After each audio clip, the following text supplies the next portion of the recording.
Parliament సమావేశాలు hot గా జరిగాయి. వినేష్ అనర్హతపై విపక్షాలు చర్చకు పట్టుబట్టాయి. దీంతో కేంద్ర మంత్రి మన్సుఖ్ మాండవీయ లోక్సభలో ప్రకటన చేశారు. వినేష్ కు కేంద్రం అండగా ఉంటుందన్నారు. మరోవైపు రాజ్యసభలో 12 ఎంపీ సీట్ల ఉప ఎన్నికకు షెడ్యూల్ రిలీజ్ చేసింది కేంద్ర ఎన్నికల సంఘం. ఈ నెల 14న నోటిఫికేషన్ విడుదల చేస్తామని తెలిపింది. రాజ్యసభలో ఖాళీ స్థానాలకు ఉప ఎన్నిక షెడ్యూల్ రిలీజ్ చేసింది కేంద్ర ఎన్నికల సంఘం. మొత్తం 9 రాష్ట్రాల్లోని 12 స్థానాలకు ఉప ఎన్నిక జరగనుంది. ఈ నెల 14న నోటిఫికేషన్ విడుదల కానుంది. నామినేషన్ల దాఖలకు ఈ నెల 21 చివరి తేదీగా ఈసీ తెలిపింది. అసోం, మధ్యప్రదేశ్, మహారాష్ట్ర, త్రిపుర రాష్ట్రాల్లో ఈ నెల 26న నామినేషన్ల ఉపసంహరణకు చివరి తేదీగా నిర్ణయించింది.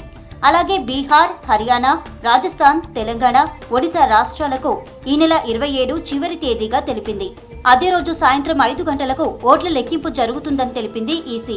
తెలంగాణలో కె కేశవరావు రాజ్యసభ ఎంపీ పదవికి రాజీనామా చేశారు. దీంతో రాష్ట్రంలో ఉప ఎన్నిక జరగనుంది.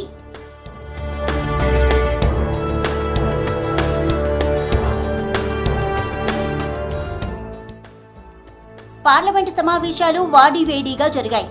ఒలింపిక్స్ ఫైనల్స్ లో భారత రెజ్లర్ వినేష్ ఫోగట్ పై బ్యాన్ ఇష్యూ ఉభయ సభలను తాకింది. లోక్సభ ప్రారంభమైన కాసేపటికే వినేష్ అనర్హతపై చర్చించాలని విపక్షాలు పట్టుబట్టాయి. విపక్షాల నిరసనతో క్రీడా శాఖ మంత్రి ప్రకటన చేస్తారని కేంద్రం తెలిపింది.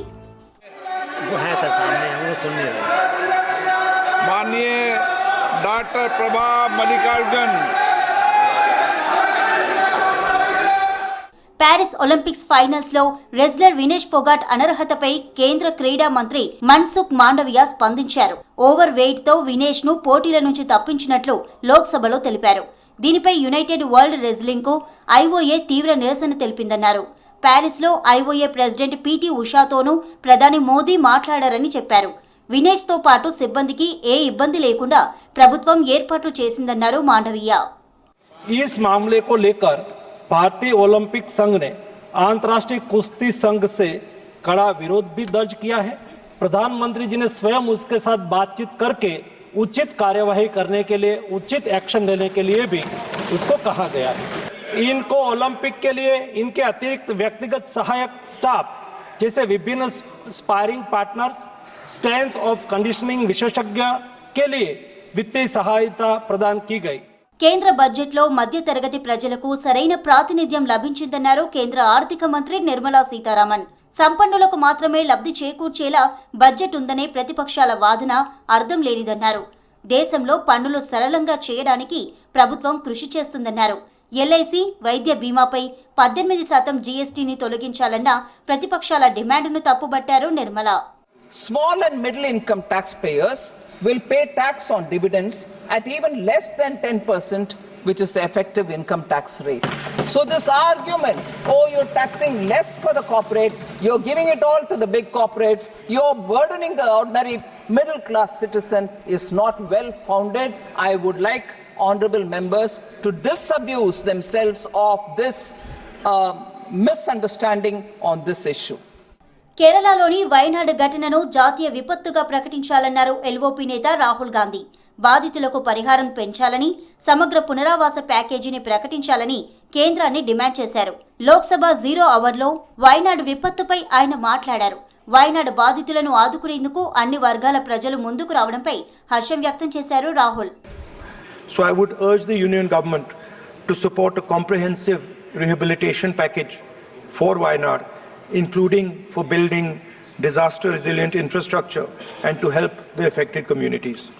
I would also like to urge the union government to enhance the compensation that people are getting. And finally, I would also like to urge the government to declare the Wayanad landslides as a national disaster. భారత రాజ్యాంగం అంటే ప్రధాని మోదీ సర్కార్కు గౌరవం ఉందన్నారు కేంద్ర మంత్రి JP Nadda. రాజ్యానికి NDA సర్కార్ ఇచ్చినంత గౌరవం ఏ ప్రభుత్వం ఇవ్వలేదన్నారు. రాజ్యసభలో బడ్జెట్పై చర్చలో ఆయన పాల్గొన్నారు.